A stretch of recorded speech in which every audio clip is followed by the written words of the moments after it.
Assalamualaikum warahmatullahi wabarakatuh. Kami dari kelompok satu akan mempresentasikan tentang demokrasi Indonesia dan pemilihan presiden. Sebelumnya kami akan memperkenalkan dulu anggota dari kelompok satu. Yang pertama ada saya, Muhammad Ran Saputra. Yang kedua ada Sofia Nashwa Kamila. Dan yang ketiga ada Griselda Parahita Sarani. Yang keempat ada Yuniar Wahyu Saputri. Sebelumnya kami ingin mengucapkan terima kasih dulu kepada jajaran rektor, wakil rektor, dekan, kapolri, dan tentunya dosen dari mata kuliah ini yaitu Profesor Dr. Insinyur Komariatus Solihah, AMD, HIP, STM, MKes, IPU. Selanjutnya akan dipresentasikan oleh Saudara. Untuk daftar isi, yang pertama ada pendahuluan, yang kedua ada rumusan masalah, yang ketiga ada tujuan, yang keempat ada perkembangan demokrasi di Indonesia, dan yang kelima ada ancaman terhadap demokrasi Indonesia pada pemilihan presiden, dan yang keenam ada solusi dalam menciptakan demokrasi yang baik, dan yang ketujuh ada kesimpulan, dan yang kedelapan ada daftar pustaka.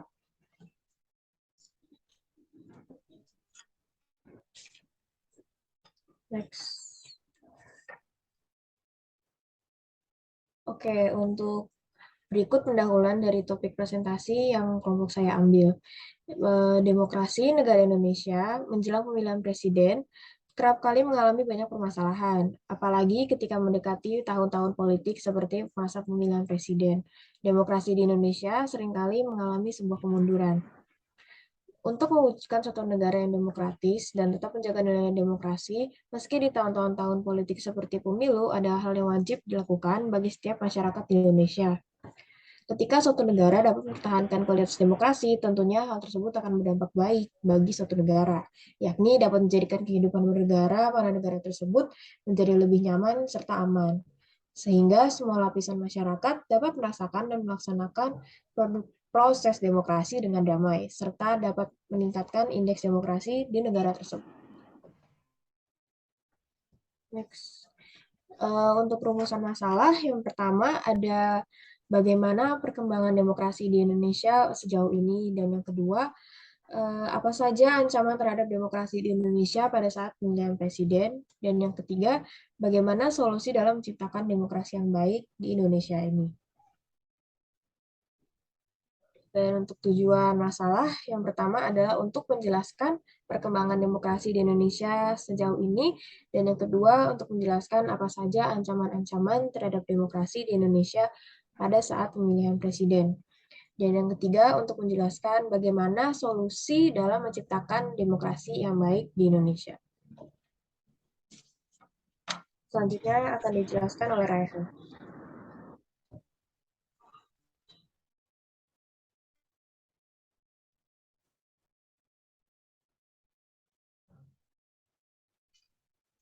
Demokrasi berasal dari bahasa Yunani. Demos yang berarti rakyat, dan kratos atau kata ini yang berarti pemerintahan. Secara umum, demokrasi adalah pemerintah dari rakyat, oleh rakyat, dan untuk rakyat. Dalam praktisnya, demokrasi yang menempatkan rakyat dalam posisi menentukan kebijakan negara cenderung berubah ketika peran negara yang diwujudkan dalam pemerintahan mengambil langkah-langkah untuk mencoba membatasi sifat kehendak dan kekuasaan rakyat dalam pengelolaan negara. Langkah-langkah ini dicapai dengan mengamandemen konstitusi atau produk legislatif rezim yang berkuasa. Kampanye konstitusional dan yudisial formal digunakan untuk mengubah dan membatasi ruang di mana demokrasi dapat berlaku. Perkembangan demokrasi di Indonesia. Sistem demokrasi Indonesia telah berubah dari awal kemerdekaan. Tahap-tahap itu ada dari demokrasi parlementer, ada demokrasi terpimpin, ada demokrasi Pancasila baru, dan ada demokrasi Pancasila era reformasi atau sekarang. Sepanjang sejarah ketatanegaranya, Indonesia sering mengalami perubahan dalam perumusan konstitusinya, dimulai dengan UUD 1945, UUD RIS, UUD 1990, restorasi UUD 1945, dan UUD 1945 setelah amandemen tahun 2002. Ketika kemerdekaan dimulai dan UUD 1945 menjadi hukum yang terkodifikasi di seluruh Indonesia, terjadi pergeseran pemikiran konstitusional yang mendominasi pikiran semua pemimpin nasional. Ada cara berpikir pluralis, dikemukakan gagasan tentang peran negara dan peran masyarakat dalam penyelenggaraan negara. Lalu ada gagasan organisme yang lahir dengan pertimbangan kenyataan bahwa lembaga negara tidak dapat didirikan sebagai lembaga demokrasi yang pluralistik. Lalu ada lalu gagasan ini membenarkan munculnya lembaga-lembaga MPR, DPR, DPA yang sementara dilaksanakan oleh Presiden dengan dukungan Komisi Negara. Lalu ada perwujudan gagasan pluralisme. Ada seperti Rapat Komite Nasional Indonesia pada tanggal 16 Oktober 1945. Lalu ada lahirnya Deklarasi Pemerintah 14 November 1945. Kemudian terus berkembang dari demokrasi terkontrol ke demokrasi parlementer, lalu ke demokrasi presidensial. Namun secara fundamental, UUD 1945 dan amandemennya masih menegaskan bahwa kekuasaan pemerintah masih lebar dari kekuasaan lain. Lalu selanjutnya akan dijelaskan oleh anggota yang lain.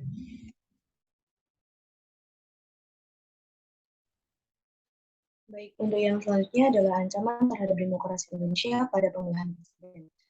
Pada masa pemilihan presiden, banyak yang pertama adalah hoax. Hoax merupakan informasi dari masyarakat. Hoax ini relatif cepat melalui media sosial. Beberapa media sosial yang digunakan sebagai tempat penyebaran berita hoax, salah satunya adalah Twitter, Facebook, Instagram, dan beberapa aplikasi sharing lainnya. Penyebaran berita hoax ini dilatar belakangi oleh beberapa faktor kepentingan.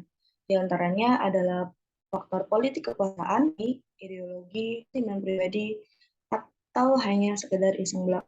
Nah, pada masa ini penyebaran dibelakangi oleh adanya kepentingan kekuasaan, di mana banyak berita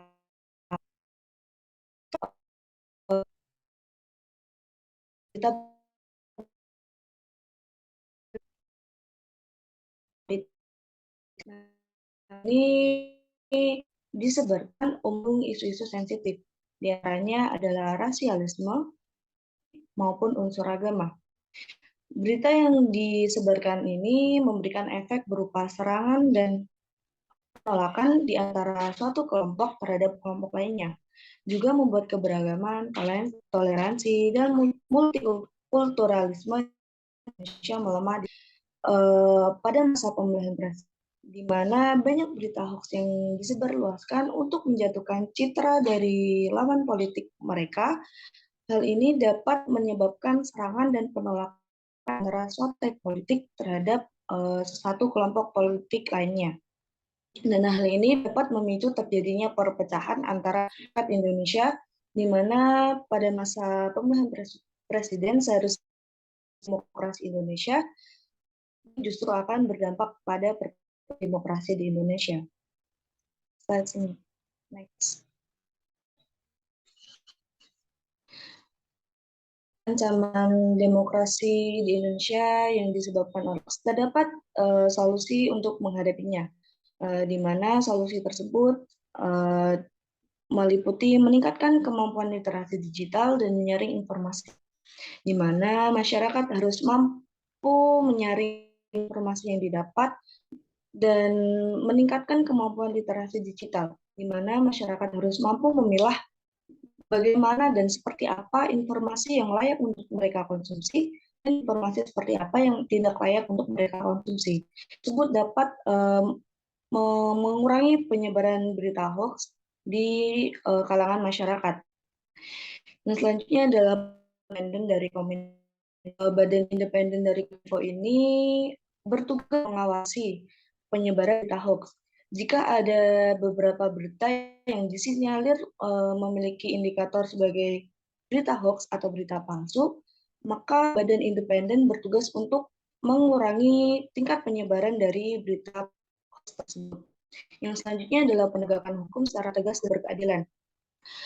Penegakan hukum kepada pelaku penyebaran berita hoax harus ditindak dengan tegas, di mana hal tersebut diatur dalam UU ITE pasal 25A, sehingga pelaku dari penyebaran berita hoax dapat memiliki efek jera, di mana UU ITE tersebut mengatur bahwa pelanggaran berita hoax dapat dipenjara paling lama selama maksimal 1 miliar untuk selanjutnya saya.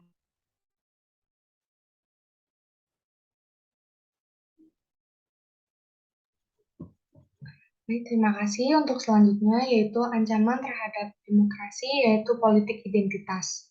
Politik identitas ini merupakan wujud dari interaksi antara nilai dalam demokrasi dengan nilai-nilai lain yang sudah terbentuk dalam masyarakat. Nah, politik identitas ini berkaitan dengan masalah etnisitas, agama, ideologi, dan juga kepentingan. Sebagai contoh, ada politik identitas berbasis agama dengan politisasi agama yang terjadi pada pemilihan umum Presiden 2019 yang terbagi dan berlomba-lomba mengambil massa dengan pendekatan agama yang didukung dengan berbagai organisasi. Nah, contoh politik identitas ini dimulai dengan gerakan 2019 ganti presiden dan juga ada hashtag Jokowi 2 periode.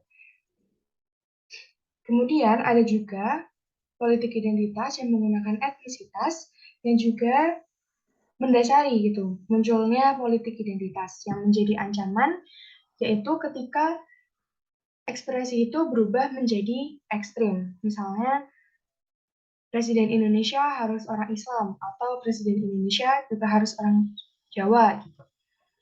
Nah, gimana sih cara untuk mengatasi politik identitas itu? Dan selanjutnya, caranya yaitu yang pertama, meningkatkan toleransi terhadap keberagaman di Indonesia. Yang kedua, yaitu memperluas edukasi dalam berpolitik dengan didukung oleh konsep, penguatan intuisi politik, dan juga pembelajaran dalam konteks berpolitik. Yang ketiga, yaitu partai politik juga harus terbuka. Tidak boleh menutup mata dan hanya menggunakan politik identitas itu sebagai marketing gitu dalam pemilu. Yang terakhir, ada memberikan nilai-nilai positif terhadap pandangan politik identitas. Selanjutnya yaitu ada ancaman politik uang. Politik uang ini adalah suatu permasalahan dalam pemilu yang biasanya itu melibatkan materi ataupun uang untuk mendapatkan suara dari massa. Politik uang ini diyakini sebagai salah satu sebab turunnya kualitas dan juga performa lembaga demokrasi di Indonesia dalam kurangnya pelaksanaan fungsi dan kewenangannya. Sehingga dalam pasal 22E ayat 1 menyatakan pemilihan umum dilaksanakan secara langsung, umum, bebas, rahasia, jujur, dan adil setiap 5 tahun sekali. Sebagai contoh, yaitu pada tahun 2019, itu ada Bawaslu yang menangkap 25 kasus politik uang sebelum pemilu, baik itu berupa sembako hingga uang. Untuk solusinya, yang pertama, yaitu membuat kebijakan untuk memberikan sanksi pidana hanya bagi pemberi dari politik uang saja. Maksudnya, jadi kita sebagai orang yang diberi atau mungkin merasa ini tuh nggak benar, itu bisa melaporkan karena yang diberikan sanksi adalah orang yang memberikan. Terus yang kedua yaitu mengubah sistem pemilu legislatif yang awalnya sistem proporsional menjadi sistem distrik yang mengharuskan para calon untuk lebih dekat dengan rakyat. Yang ketiga yaitu memformulasikan janji politik dalam kampanye menjadi janji hukum yang nantinya jika caleg itu terpilih, kita bisa menagih dari janji-janji politik yang mereka ungkapkan pada masa pemilu. Selanjutnya, kesimpulan akan disampaikan oleh saya.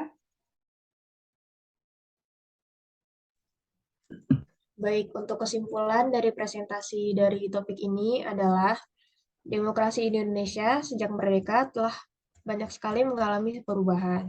Pada tahun 2004, akhirnya Indonesia bisa secara langsung memilih kepala negara dan pemerintahan serta kepala daerah. Dan seringkali terjadi kemunduran demokrasi di Indonesia ketika menjelang pemilu, ketika pemilu berlangsung, hingga setelah pemilu setelah selesai. Di sini kami ingin membahas berbagai macam ancaman terhadap demokrasi di Indonesia ketika masa pemilihan presiden. Di antaranya seperti ada hoaks, politik identitas, dan juga politik uang. Dan juga kami ingin memberikan beberapa solusi untuk mengatasi ancaman-ancaman tersebut, seperti memperkuat literasi digital, memperkuat kebersamaan dan toleransi, serta menyatakan sanksi hukum bagi pelaku money politics. Next. Dan berikut daftar pustaka untuk beberapa sumber jurnal yang kami ambil untuk topik presentasi kali ini. Oke. Apakah ada pertanyaan?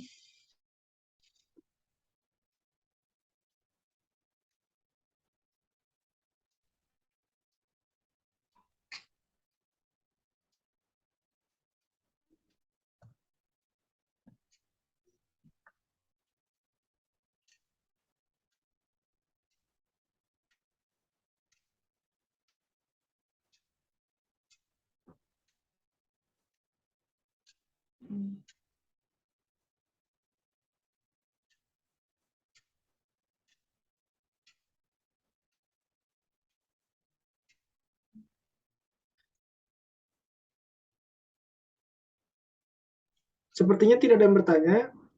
Demikian yang dapat kelompok kami sampaikan. Mohon maaf apabila ada kekurangan dan kesalahan. Assalamualaikum warahmatullahi wabarakatuh. Assalamualaikum warahmatullahi wabarakatuh. Terima kasih. Terima kasih. Bisa dimatiin record. Terima kasih. Bye.